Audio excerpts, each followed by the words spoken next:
Mesdames et messieurs, bonjour et bienvenue sous ce radieux soleil d'Afrique. Plus précisément au cœur de la capitale sénégalaise pour l'ouverture de la 6e édition du Forum mondial de l'économie sociale et solidaire, je veux nommer le Dakar G7 2023. L'ambiance déjà constatée à l'ouverture de ce forum est quasi électrique, je dirais presque féerique, au vu du nombre de participants qui a pris d'assaut cette esplanade de la place du souvenir en ce 1er mai pour donner le top départ au pré-forum jeune qui se poursuivra jusqu'au 2 mai avant de laisser place au pré-forum Femmes le 3 mai ainsi que le forum principal du 4 au 6 mai. Le G7, la ville de Dakar, le ministère de la microfinance et de l'économie sociale et solidaire ainsi que le RACTES, co-organisateurs de l'événement, ont déroulé ici même le tapis de la Teranga à leur haute venue des 4 coins du monde. Tout au long de ces 6 jours d'échange sur l'économie sociale et solidaire, nous vous proposerons une immersion en plein cœur des événements au travers de ce mini-mag que j'aurai l'honneur de vous présenter quotidiennement et que nous intitulons Les échos du Forum mondial Dakar G7 2023. Retrouvons-nous juste après le générique.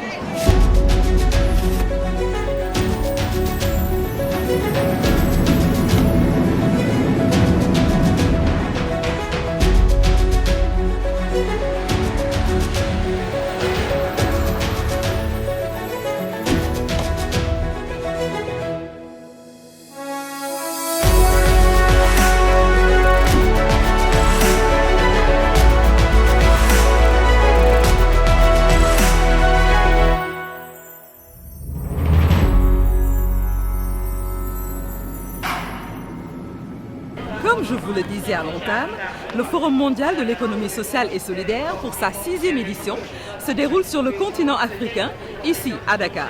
Thème de cette édition, la transition des économies informelles vers des économies territoriales, collectives et durables, ce qui reste une solution viable pour corriger les inégalités et atteindre les objectifs économiques, sociaux et environnementaux. Nous avons recueilli pour vous les avis de quelques participants que nous allons vous faire découvrir avant l'arrivée des officiels qui donnera le top départ du Dakar G7 2023. Les Sénégalais sont des gens hyper sympas et nous sommes très heureux parce que nous venons de très loin d'une petite île qui s'appelle Mayotte. Très très loin, on a fait au moins 11 heures, 12 heures de vol pour être ici. Et quand on voit tout ce monde, l'enthousiasme de la jeunesse ici, on est très heureux et que nous sommes venus ici pour apprendre. Aujourd'hui, le G7 à Dakar, c'est sous la thématique de l'économie informelle. Sur le territoire de Mayotte, 3/4 en fait, de nos entreprises sont dans l'économie informelle. On est là dans la 6e région de l'économie sociale solidaire pour vraiment essayer qu'est-ce qu'on peut apporter de partage d'expériences et des échanges. Et surtout, c'est un mouvement qui est la première fois en Afrique. C'est la première fois en Afrique, il était bien organisé et c'est ça qu'on mérite. Impressionnée parce que c'est ma première fois déjà d'arriver à Dakar. Je suis impressionnée par l'infrastructure et l'événement est grandiose. Il y a tellement de monde. À 6 h du matin, il y avait déjà tellement de monde. On n'imagine même pas que ça se passe en Afrique. Pour nous, c'est l'occasion de voir d'autres initiatives qui sont faites par les jeunes et pour les jeunes et de rencontrer des acteurs pluriels et qui sont issus de différents pays.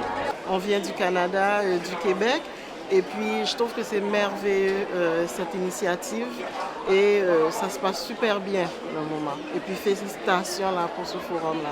Je représente le maire de Brazzaville en pêché et je suis très heureux d'être à Dakar. Je suis arrivé hier soir. En tout cas, Dakar c'est une très belle ville et je vois que l'organisation bat son plein. On est dans le timing et le thème du pré-forum jeunesse est un très bon thème. C'est la première fois qu'on assiste à l'événement et je suis très heureuse et j'ai hâte de rencontrer les personnes pendant 6 jours pour échanger, innover, discuter autour des sujets de l'ESS. Merci à ces participants qui visiblement sont heureux d'être ici. Nous assistons maintenant à l'arrivée des officiels, en l'occurrence M. Barthélémy Toye Diaz, maire de la ville hôte de ce forum mondial de l'économie sociale et solidaire, accompagné de Mme Soham El Wardini, ancienne maire et invitée d'honneur. Nous assistons également à l'arrivée de Mme Victorine Anke-Dichley, ministre de la microfinance et de l'économie sociale et solidaire, accompagnée d'une forte délégation.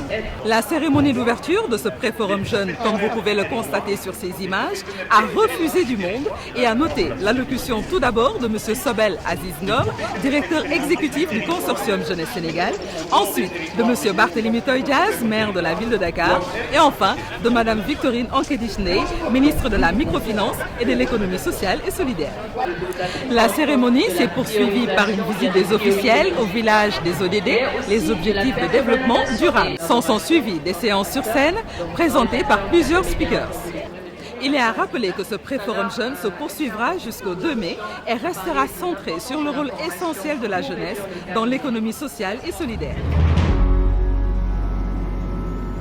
Voici donc, mesdames, messieurs, en résumé, ce que l'on peut retenir de cette journée d'ouverture du Forum mondial de l'économie sociale et solidaire qui a été riche en participation.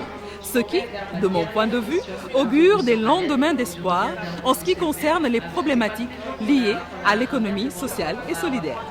Je vous retrouve dès demain pour un nouveau numéro de votre Minimag afin de vous faire toujours parvenir les échos de ce Forum mondial de l'économie sociale et solidaire.